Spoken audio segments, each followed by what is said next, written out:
Tous les deux encore qualifiés pour le 6e tour de Coupe de France, les affaires courantes reprenaient pour les Toulouse Fontaine et Revel, avec comme défi pour les locaux de parvenir à tromper la solidité défensive de Revellois très compliquée à manœuvrer. Pourtant, ce seront de très séduisants locaux qui prenaient le jeu à leur compte, monopolisant la possession du ballon durant l'ensemble de la première période, mais sont cependant parvenus à percer le coffre-fort adverse. Ainsi, si Garcia s'employait facilement sur les premières tentatives de l'excellent Henderson et de Raymond, le portier était également heureux de voir le dernier cité s'emmêler relativement les pinceaux sur un service pourtant parfait de son meneur de jeu. Du côté visiteur, par contre, le bilan restait bien faible, avec une seule frappe non cadrée de Paradès sur un ballon de Rapine. On a été complètement à l'envers dans la première mi-temps, avec beaucoup de déchets techniques, des écarts entre nos lignes. Et donc on a eu beaucoup de difficultés à conserver le ballon, à pouvoir remonter le ballon. Et le pressing des Fontaines nous a gênés, en plus de ça. Donc on passe vraiment à côté de notre première mi-temps. Il fallait donc attendre le début de la seconde période pour voir De Oliveira cadrer la première frappe revelloise du match, avant que la percussion de Florian Garabos ne soit elle aussi repoussée par Garcia.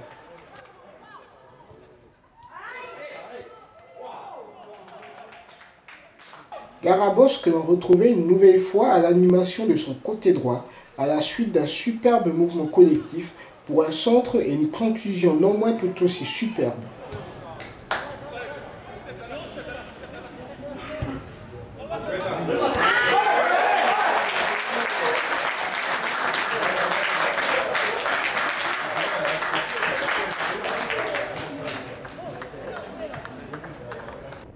Quelque peu moins atone que durant le premier acte, Revel aurait pu bénéficier ensuite d'un penalty et bénéficiera d'un coup franc sur lequel Ozepi jouera les passe-murailles sur le mur vert pour tromper Gustin.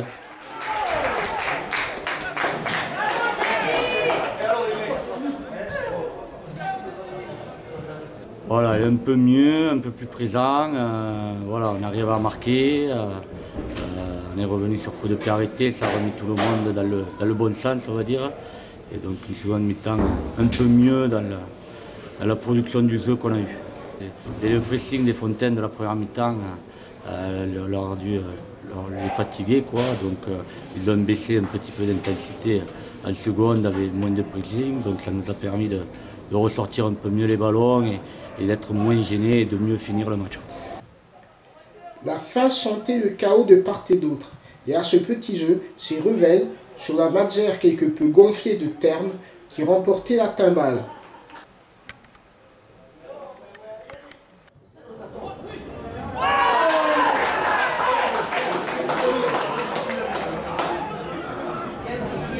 Ouais, on a des joueurs qui maintenant ont un peu d'expérience pour ce niveau, donc ça fait 7-8 ans qu'ils sont au club et donc ils ont une certaine expérience avec quelques jeunes qui ont de la qualité.